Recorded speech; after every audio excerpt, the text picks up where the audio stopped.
Hi, so we're going to start with the first part of the book, which is setting the scene, and then it will be the introduction, but I'm going to skip the introduction and then I'll go straight into the Song of the Lord. Okay, so the first part is setting the scene.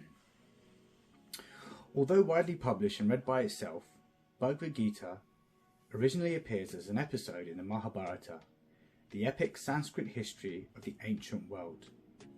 The Mahabharata tells of events leading up to the present age of Kali. It was at the beginning of this age, some 50 centuries ago, that Lord Krishna spoke Bhagavad Gita to his friend and devotee Arjuna. Their discourse, one of the greatest philosophical and religious dialogues known to man, took place just before onset of war, a great fratricidal conflict between the 100 sons of Dhrtarastra and on the opposing side their cousins, the Pandavas, or the sons of Pandu.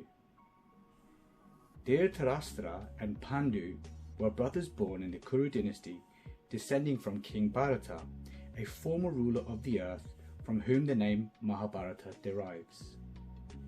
Because Dhrtarastra, the elder brother, was born blind, the throne that otherwise would have been his was passed down to his younger brother Pandu.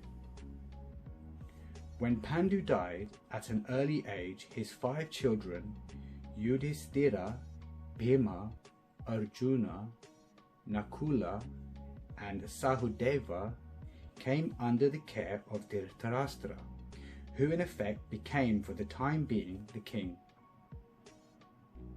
Thus the sons of Dhrtarastra and those of Pandu grew up in the same royal household. Both were trained in the military arts by the expert Drona and counselled by the revered grandfather of the clan, Bhisma. Yet the sons of Dhritarashtra, especially the eldest, Duryodhana, hated and envied the Pandavas, and the blind and weak-minded Dhritarashtra wanted his own sons, not those of Pandu, to inherit the kingdom.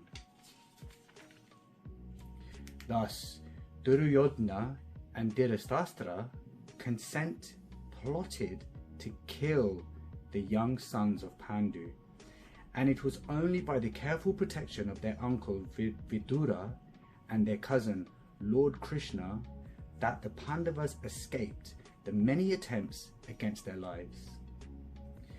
Now, Lord Krishna was not an ordinary man, but the supreme Godhead himself, who had descended down to earth and was playing the role of a prince in a contemporary dynasty. In this role, he was also the nephew of Pandu's wife Kunti, or Pritha, the mother of the Pandavas. So both as a relative and as the eternal upholder of religion, Krishna favoured the righteous sons of Pandu and protected them. Ultimately, however, the clever Duryodhana challenged the Pandavas to a gambling match. In the course of that fateful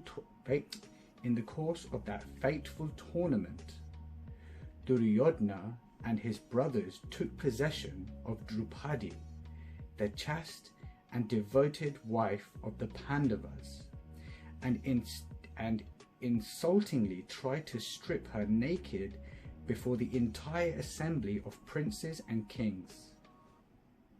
Krishna's divine intervention saved her, but the gambling, which was rigged, cheated the Pandavas of the kingdom and forced them into 13 years of exile. Upon returning from exile, the Pandavas rightfully requested their kingdom from Duryodhana, who bluntly refused to yield it. Duty-bound as princes to serve in public administration, the 5 Pandavas reduced their request to a mere 5 villages. But Duryodhana arrogantly replied that he wouldn't spare them enough land into which to drive a pin. Throughout all this, the Pandavas had been consistently tolerant and forbearing, but now war seemed inevitable. Nonetheless, as the princes of the world divided, some siding with the sons of Dhrtarastra, others with the Pandavas, Krishna himself took the role of messenger for the sons of Pandu and went to the court of Dhrtarastra to plead for peace. When his pleas were refused, war was now certain. The Pandavas, men of the highest moral stature, recognized Krishna to be the supreme personality of Godhead, whereas the impious sons of Dhrtarastra did not.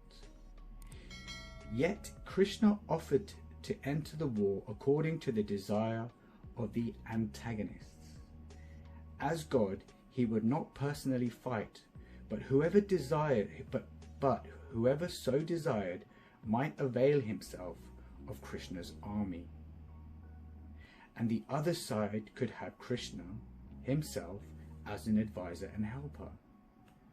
Duryodhana, the political genius, snatched at Krishna's armed forces, while the Pandavas were equally eager to have Krishna himself. In this way, Krishna became the charioteer of Arjuna, taking it upon himself to drive the fabled bowman's chariot. This brings us to the point at which Bhagavad Gita begins, with the two armies arrayed, ready for combat, and Dhrtarastra anxiously inquiring of his secretary Sanjaya, what did they do? The scene is set, with only the need for a brief note regarding this translation and commentary.